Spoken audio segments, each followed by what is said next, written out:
आज के इस महत्वपूर्ण पत्रकार वार्ता में मेरे संघर्ष के साथी भाई केशव चौधरी जी, जो रेवाड़ी पंचायत के जिला अध्यक्ष हैं, उनके साथ भाई विक्रम सैनी जी, जो भारतीय जनता पार्टी ओबीसी मोर्चा के जिला में उपाध्यक्ष रहे, प्रदेश कार्य समिति के सदस्य थे। मेरे साथ भाई राजन दत्त जी, जो युवा मोर्चा के गुड़गांव के अध्यक्ष, भारतीय जनता पार्टी जिला गुड़गांव के उपाध्यक्ष और अभी व्यापार प्रकोष्ठ के आप प्रदेश कार्य समिति के सदस्य। मेरा नाम सुमेर सिंह तंवर है। मैं 1987 से लेकर के और 2024 तक भारतीय जनता पार्टी का समर्पित कार्यकर्ता रहा हूँ। साथियों, सभी पत्रकार बंधुओं, छायाकार बंधुओं, मैंने 37 साल पार्टी में काम करने के बाद अभी 17 तारीख को मैंने अपना इस्तीफा श्रीमान नरेंद्र मोदी, जो देश के प्रधानमंत्री हैं, उनको भेजा।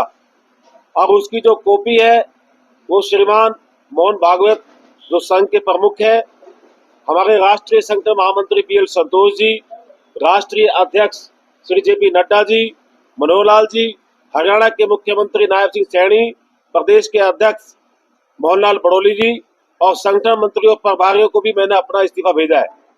और आप कहोगे तो इस्तीफे की कॉपी मैं आपको भी दे दूंगा। मैंने सीधा सीधा इस्तीफे के अंदर आरोप ये लगाया, 2014 से लेकर और 2024 तक जो मैंने महसूस किया, जब से राव इंद्रजीत सिंह भारतीय जनता पार्टी के अंदर आया है, तब से राव इंद्रजीत सिंह ने भारतीय जनता पार्टी के कार्यकर्ताओं को उत्पीड़न किया है, उनके साथ दुर्व्यवहार किया है।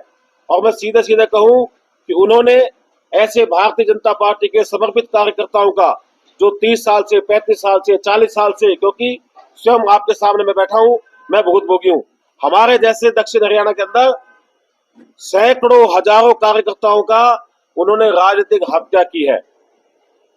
और मैंने उस इस्तीफे के अंदर ये मांग की है कि राव इंद्रजीत सिंह और उसका इंसाफ मंच इस भारतीय जनता पार्टी को जड़ से खत्म कर देगा। आपने इसका जल्दी इलाज नहीं किया, इसको पार्टी से बाहर आपने नहीं किया, तो आपकी पार्टी दक्षिण हरियाणा में खत्म हो जाएगी। ये मैंने सीधा सीधा आरोप लगाया था।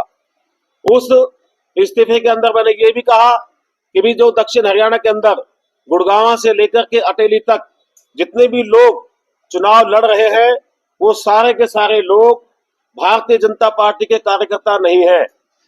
सभी लोग उसके व्यक्तिगत आदमी हैं, इंसाफ मंच के आदमी हैं और उसके परिवार के आदमी हैं।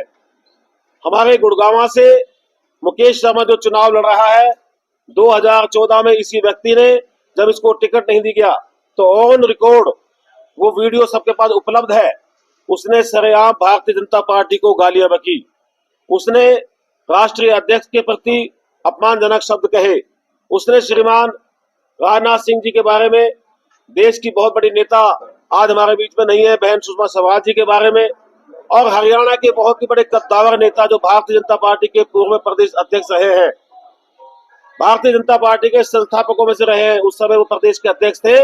जब टिकट नहीं मिली तो उनके ऊपर भी, प्रोफेसर रामविलास शर्मा के ऊपर भी अनाप शनाप शब्द के इस्तेमाल उन्होंने किया, गालियां तक उन्होंने दी, क्योंकि आजकल वो इंद्रजीत का आदमी है और इंद्रजीत ने उनके लिए लड़ाई लड़ी, क्योंकि इंद्रजीत का व्यक्ति है, भाजपा का आदमी नहीं है, वो वहां से चुनाव लड़ रहा है।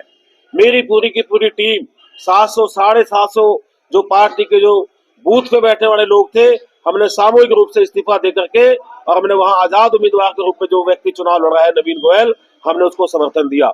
आज उसी की कड़ी में हमने पिछले पटौदी के अंदर भी प्रेस वार्ता के माध्यम से ये सारी बातें बताई हैं। आज मैं रेवाड़ी में हूँ, बावल के अंदर मैंने की है, अब उसके बाद मैं तुरंत अटेली जाऊंगा। तो मैं सीधा सीधा पत्रकार साथियों, मेरा कहने का मतलब ये है कि 2024 का चुनाव भारतीय जनता पार्टी नहीं लड़ रही। भारतीय जनता पार्टी के सिंबल पर राव इंद्रजीत सिंह और इंद्रजीत सिंह की जो इंसाफ मंच है, वो इंसाफ मंच यहाँ पर चुनाव लड़ रहा है। मैंने जैसा आपको बताया गुड़गांव से, इसी प्रकार से आप रेवाड़ी की बात करें तो रेवाड़ी का जो प्रत्याशी है वो भी उसका व्यक्तिगत आदमी है। कोसली से विधायक था, उसको वहां से यहाँ शिफ्ट किया और कोसली से अपने आदमी को स्थापित करने के लिए उन्होंने वहां से उनको टिकट दिया। इसी प्रकार से आपका बावल की हम बात करें बावल के अंदर तो मैं कहता हूं कि राव इंद्रजीत सिंह जी, आपको शर्म आनी चाहिए। आपने एक ऐसे व्यक्ति का टिकट काटा, आपने मंचों से आपने डॉक्टर बनवारी लाल जी का अपमान किया। मैं उसकी निंदा करता हूं और आपको शर्म आनी चाहिए कि आप ऐसे दलित नेता के बारे में ऐसे अनाप शनाप शब्द आपको नहीं बोलने चाहिए। बावल के अंदर भी ऐसे व्यक्ति को चुनाव लड़ाया जा रहा है जो भारतीय जनता पार्टी का कार्यकर्ता नहीं है, न ही उसका भारतीय जनता पार्टी से को लेना देना है। वो अधिकारी है, उसका इस्तीफा करा करके उसको वहां पर चुनाव लड़ाया जा रहा है, क्योंकि वो इंद्रजीत और इंसाफ मंच का कार्यकर्ता है। वो इंसाफ मंच को फंड उपलब्ध कराता है, इसलिए उसको वहां से चुनाव लड़ाया जा रहा है। इसी प्रकार से अटेली से जो भारतीय जनता पार्टी कहती है कि हम परिवारवाद को बढ़ावा नहीं देते, हम जातिवाद भाई भतीजावाद का विश्वास नहीं करते, तो सीधा सीधा जीता जागता उदाहरण अटेली के अंदर जो यहाँ के सांसद है राव इंद्रजीत सिंह, वो अपनी बेटी को अटेली से चुनाव लड़वा रहा है। ये परिवारवाद नहीं है तो साथियों और क्या है, मैं इसकी भी निंदा करता हूँ। और मैं जब तक लड़ाई लड़ूंगा जब तक इंद्रजीत सिंह को पार्टी से बाहर नहीं भगाया जा सकता। साथियों, मैं उस समय का पार्टी का कार्यकर्ता हूँ जब भारतीय जनता पार्टी के अंदर एक भी व्यक्ति नहीं था, और मैं दलित समुदाय से हूँ। उस समय दलित समुदाय से मैंने काम करना शुरू किया जब वो दलित समुदाय या तो कांग्रेस के अंदर था या माननीय काशीराम जी के साथ में जुड़ा हुआ था। भारतीय जनता पार्टी के साथ तो नाम मात्र के लोग थे। मैंने श्रीमान रामनाथ कोविंद जी देश के राष्ट्रपति रहे, उनके साथ मैंने काम किया। जब वो राष्ट्रीय अध्यक्ष थे तो मैं हरियाणा प्रदेश का महामंत्री के रूप में मैंने काम किया। 87 के अंदर मैंने भाजपा में काम करना शुरू किया। 90-91 के अंदर मैं युवा मोर्चा का अध्यक्ष था, जब अनिल विज जी जो हरियाणा के पूर्व गृह मंत्री है, जो प्रदेश के अध्यक्ष थे यूथ के, तो उनकी टीम के अंदर मैंने गुड़गांव में अध्यक्ष के रूप में काम किया। 15 साल में भारतीय जनता पार्टी गुड़गांव का जिले का उपाध्यक्ष रहा। तो साथियों, ये ताकत और ये हौसला मुझे इसलिए आया है क्योंकि भारतीय जनता पार्टी का प्योर शुद्ध रूप से कार्यकर्ता हूँ, समर्पित कार्यकर्ता हूँ, और मैं हरियाणा के अंदर दलितों का प्रतिनिधित्व करता हूँ। इसलिए मुझे पता है कि इंद्रजीत के खिलाफ बोलना कोई आसान काम नहीं है। मुझे धमकियां भी दी जा रही है, या तो आप अपना बोलना बंद कीजिए वरना अपना परिणाम भुगतने के लिए तैयार रहिए। तो साथियों, हम ऐसी पार्टी कार्यकर्ता है, मैं इंद्रजीत सिंह जी से और इंद्रजीत सिंह के किसी भी कार्यकर्ता से डरने वाला आदमी नहीं हूं। और मैं जब तक लड़ूंगा जब तक भारतीय जनता पार्टी के कार्यकर्ताओं को न्याय नहीं मिल जाता, जब तक भारतीय जनता पार्टी के कार्यकर्ताओं को न्याय नहीं मिल जाता, जब तक मेरी लड़ाई संघर्ष रहेगा। तो आज इस पत्रकार वार्ता में मुझे इतना ही कहना था। आपके यदि कोई सवाल होंगे तो उन सवाल का मैं जवाब दूंगा।